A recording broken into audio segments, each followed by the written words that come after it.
Sveiki kolegos medžiotojai, šiandien svečiuojamės pas Kęstutį Mažeiką visiems rūpimais klausimais apie medžioklės įstatymo pakeitimus. Kągi, pridarėt tokio judesio, galima sakyti, Lietuvoje, nerimo visiems sukėlė iš tikrųjų šitie visi nauji dalykai. Manau, pradėkim nuo pirmo klausimo, tai yra 1000 hektarų, ta prasme, kuom tai buvo pagrįsta, kodėl būtent 1000, o, pavyzdžiui, ne 2 ir taip toliau. Tai yra mokslininkų kažkokios rekomendacijos. Teisingai? Taip, sveiki medžiotojai, tai iš ties to nerimo galbūt per daug. Mes, ne iš lubų sugalvojom tuos skaičius. Iš ties tai yra mokslininkų rekomendacijos pagal gyvūno arealą, kuriame jisai gali gyventi. Lietuva galbūt bloga tuo, kad mes neturim tų didelių masyvų, kur galėtume skaičiuoti pagal briedžio gyvenamą arealą, tai yra apie 30 000 hektarų.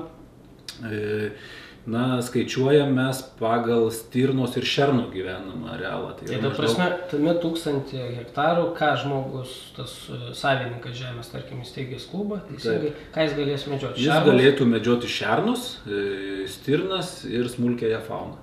Tai eina plėšrūnai, kiškis, taip toliau. Ta prasme, tai neina kalba, kad briedis, elnias. Tikrai kalbam apie tuos, tik tai, kuriuos... O nuo kokių maždaug skaičių įsivaizduojat, galima bus jau pradėti medžioti, pavyzdžiui, elnę, briedį, jeigu įsteigti klubą? Apie klubų steigimą, realiai tas, kad atsiras klubų, kuris ten apjungs 30 000 hektarų, tai yra sunkiai tikėtina. Mes orientuojamės į dabar esamus klubus, esamą struktūrą, kad jinai nesikeistų arba keistųsi tik tai minimaliai, kuriuose probleminėse vietose. Galbūt daugiau kalbos yra ir įstatymė yra dar nuostata dėl ribų pačių patikslinimų, ką mes turime. O kaip bus su ribom? Tai būtent, kad ribos eitų aiškiomis gamtinėmis arba... Grioviais, keliais. Taip, arba, vadinkime, infrastruktūrinos visokiais dariniais, tai keliai, geležinkeliai, grioviai, upės. Nebūtų skersai vidurio lauko. Taip, yra tokių vietų, kur pamiškėm eina, vidury lauko, skersai išilgai, kur lygtais tokios menamos ribos.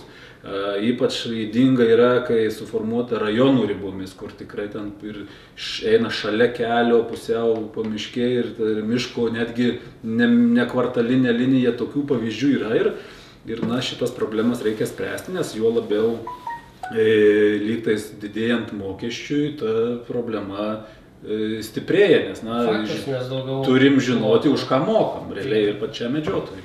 Dabar, jeigu, tarkim, ploto vienetai yra ūkininkas, kuris, tarkim, valdo, kiek jam reikia valdyti, 700 hektarų, reikia turėti tada savo nuosavybės. Taip. Teisingai. Ir jis nori suformuoti ploto vienetą, tai tą ploto vienetą formuos jo žemėje ir... Besiribojančioje, kurioje turės jisai kažkokiu tai formą panaudos pagrindus. Tai ar bus nuoma... Ta prasme, ūkiniai veiklai gali pagrindus. Taip, gali jisai turi turėti būtent 70%, tai mes kalbam ne mažiau to... Bet 70% jau grinai jo nusavybė. Taip, jo arba ten... Nuoma, ne. Taip, 70% turi būti kelių, gali būti savininkų. Ta prasme, gali keliai... Taip, gali su kaimynu tam plote, gali būti nuosavybės teise, o 30% gali būti nuomos arba kitais pagrindais. Ok, dar vienas klausimas. Sudaro, tarkim, ploto vienetą. Jie įsipareigoja, pavyzdžiui, priimti, ar bus kokie įsipareigojimai priimti, pavyzdžiui, žmonių dar į tą klubą? Taip, tai galioja visos, turės galioti, kaip sakant, tai yra lygiai tas pats lygiavertis būrelis, asociacija, kuri... Bet jis gali pasakyti, kad aš vieną šiandien medžiosiu ant 1000 ir iš esmės jisai... Bet kokiu atveju jis ir įstatymę, žinau, kolegos išdiskutavom, kad turėtų būti visi būreliai, nes dabar iš tikrųjų šiandien dienai gali turėti ne tik asociacija, bet ir fizinis asmuo šiandien dienai gali turėti būrelį. O tai vėlgi, įsivaizduokim, jeigu numiršta tas fizinis asmuo ir tada koks tas statusas to medžioklės ploto vieneto. Lygtais taip, nes nutrūksta visos, nėra kam nei perdėm, čia nepaveldėsi tokio dalyko. Tai ir kalbam apie tai, kad visi turi būti juridiniai asmenys, organizacijos, kurie bus, vadinkim, ne vieno asmens. Taip, ne vieno asmens ir tada iš karto problema sprendžiasi tada ir narystės tas statusas. Ir atsakomybė. Jo, gaunasi tas konfliktas tarp ūkininkų ir medžiotojų kažkoks nesprendžiamas. Iš esmės gali klubai įgyti ūkininką ir prisimti pas save. Visiškai taip. Nereikės ploto vienetus teikti. Dabar apie pinigus. Pradžiai buvo 6 kartai, paskui pasidarė 4 kartai. Koks tas paskutinis skaičius ir kuom jisai pagrįstas, tarkim. Taip, iš tikrųjų, pradžiai buvo netgi 10 kartų, čia mums pateikė tokius duomenis iš ministerijos, kad mes, iš tikrųjų, taip net nustebom, kiek... Gal Lietuvos gyventojų pragyvenimo lygis irgi šoktelėjo.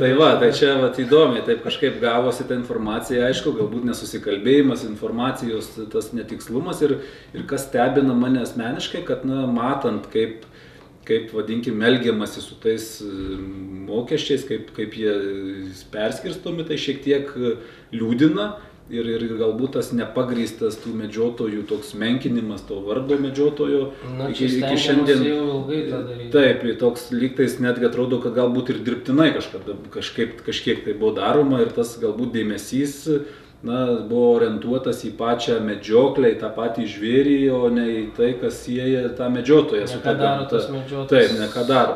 Ir tikslas buvo toksai, kad išsigryninti, iš kur tie pinigai, kaip sako, kur jie nueina, kam jie naudojami ir kam jų reikia, ko mes norime pasiekti. Kur jie nueina? Jo, tai šiandien dienai turime tokią situaciją, kad medžiotojų sumokėti pinigai nueina į 2 dalis, tai 30% patenka į ministerijos specialią programą, iš kur ten administruojami visi ir licenzijos gaminama, ir visi duomenų bazės, ten palaikymas ir visa kita, šiek tiek radam ten dar nukrenta, o 70% patenka į savivaldybės, kur iš tų 70%, 90% nueina atgal į urėdijas tų pačių medelių apsaugai, kas iš tikrųjų nėra logiška. Tai čia nėra jokio... Taip, tai yra su medžioklė, su medžiotojų pinigų panaudojimu, tai...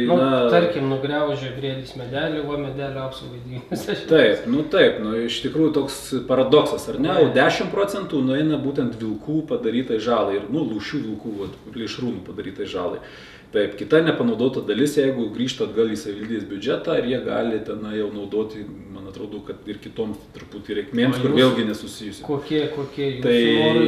Tai mūsų norai, kad grįžtų tas socialinis teisingumas medžiotojų atžvilgių ir mes matom per eilę metų susikaupusių problemų, kalną, vadinkim, kas nuo 2002 metų medžioklės įstatymas nebuvo koreguotas, gal tik kosmetiškai būtent sudėti saugikliai, kas būtent tą prarają tarp žemės savininkų ir medžiotojų tik didino.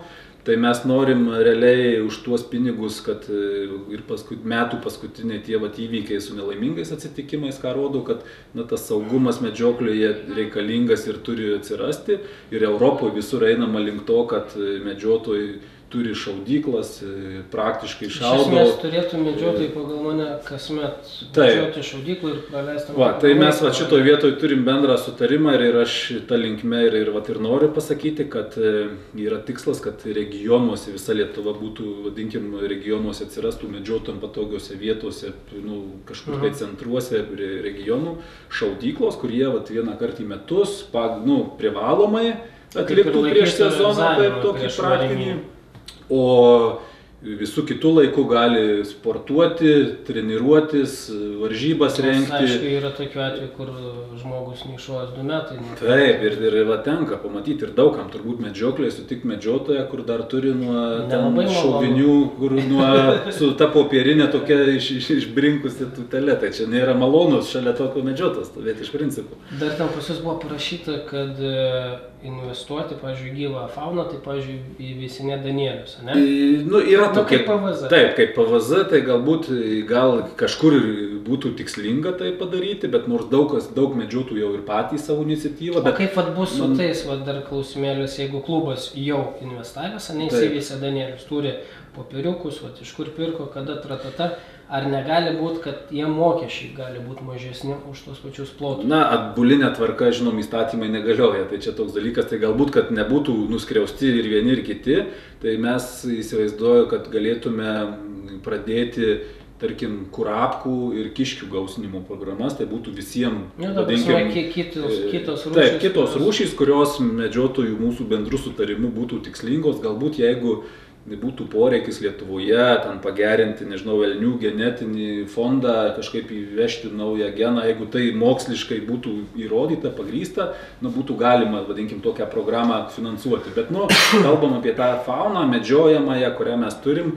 kurią patys medžiotojai gali gausinti savo klubuose, kažkur įsirengti ten kurapkų veisyklą kažkokią, tai ir iš to paskui paleisti į laisvę ir tuos išteklius taip gausinti. Dar yra viena tokia baimė, ta prasme, ko bijo, kad pažadai gražus, bet reikia kartu ir detalaus plano, kada tas bus jau pradedama daryti, kad nebūtų tik tai, kad priėmėm padidinti mokesčius, o realių veiksmų nėra.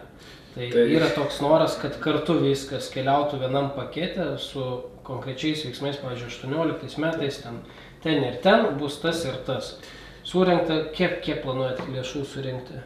Tai dabar surinkama truputis virš milijono, tai jeigu 4 kartus, tai mes apie 4 iki 5 milijonų. Šis mes nemažai pinigai kažką. Taip, tai mes turim pavyzdį Sūduvos medžiotojų sąjungą, jie tą šaudyklą įrenginėja ir kas, dėl ko mes ir turim tą situaciją, kad ir nėra iš kur jiem patiem įsirengti, nieks, kaip sako, paramos nėra, kažkokios programos nėra ir dabar stovi tas projektas, lygtais pradžia padaryta. Bet taip įvertinus bendrą samatą, ten samata apie milijonas.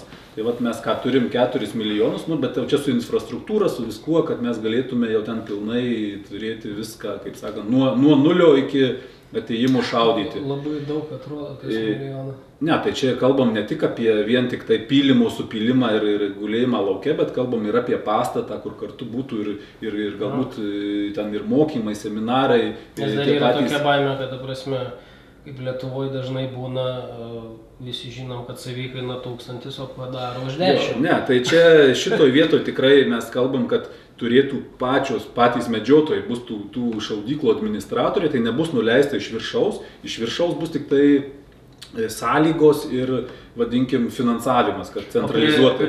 Pavyzdžiui, pagrindiniai prioritetai, kur turėtų būti šaudyklos įrengiamos, ar miškų urėdijose, ar esamos LMŽD, tai jeigu pagal jūs, kaip sako, kalbam dabar apie tai, kad artimiausių metų, tai logiška, kad artimiausių metų mūsų būtų prioritetas ir greičiausiai mes galėtume atnaujinti esamas, kur jau yra, vadinkim,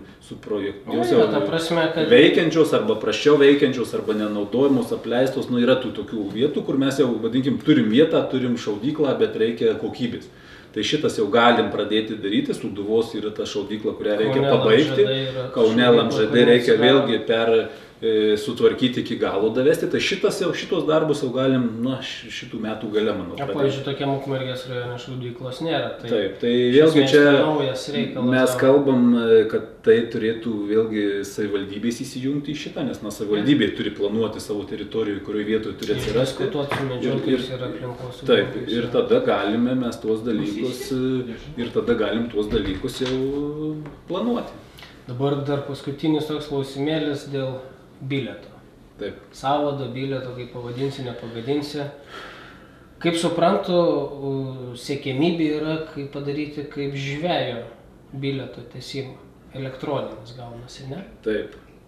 Principė tas bilieto transformacija turėtų vykti taip kaip ir netgi ir pats tapimas medžiotoju, tai turėtų prilygti kaip vairuotojų pažymėjimo laikymo. Taip, tu išsilaikėjai, vadinkim, mokaisi, kur tu ten asociacijoje vienoj, kitoj, trečioj, universitete galbūt tu, vadinkim, tą lygį turi išlaikyti, bet egzaminas turi būti centralizuotas raduose, kaip ir rajonuose, kur ta prasme kompetencija, nekyla klausimų, kad tai yra nekokybiška. Ir viskas. Kitas dalykas, medžiotojų savadaitė. Jie praktinės reikšmės jokios neturi. Jisai realiai tiesiog yra paimti pinigus iš medžiotojų. Mes tą naikinam, tai tas mokestis jau dalis kaip ir kompensuosis, tas padidėjimą, vadinkim, turėtų medžiotojams būti toks moralinis palengvėjimas, bent žinos, už ką moki, kaip sako, žinai, kad už išteklius moki, o ne už, kad kažkas gyventų tavo sąskaitą. Čia toks toks vat, maža kolizija. Ir mes tą sąvadą prijungiam prie policijos duomenų bazės ginklų, kur yra šiandien dienai kas 5 metai. Ir ten visi duomenys apie medžiotoją yra. Ir netgi kalbam, kad šiandien dienai medžiotojas atvažiavęs į medžioklės plotą, jeigu jį patikrina inspektorius ir jeigu tu neturi ten leidimo ginklui, viskas tave baudžia jau tave baudžia. Tai mes siekiam to, kad 21 amžius, technologijos, viskas, netgi vairuotojų pažymėjimų turėtų užtekti, įsivesti tavo asmens kodą, tavo tapatybę nustatyti, jie pamatytų duomenų bazėje, kad tu esi viską turi, legalus tavo ginklo numeris, viskas, ką matytų, ką mes šiandien dienai turime. Iš esmės kažkokia turėtų būti kaip elektroninė, kaip kortelė, kaip teisės. Ne, kortelė kaip vairuotojų pažymėjimas, nes bet kokiu atveju, ne tik Lietuvoje medžiotojai medžioja ir į užsienį, tai reikia turėti, taip, reikia turėti tą, vadinkim, tokią, čia vėlgi pačių medžiotojų teisė rinktis, mes tikrai galim diskutuoti, kokią formą mes to norim.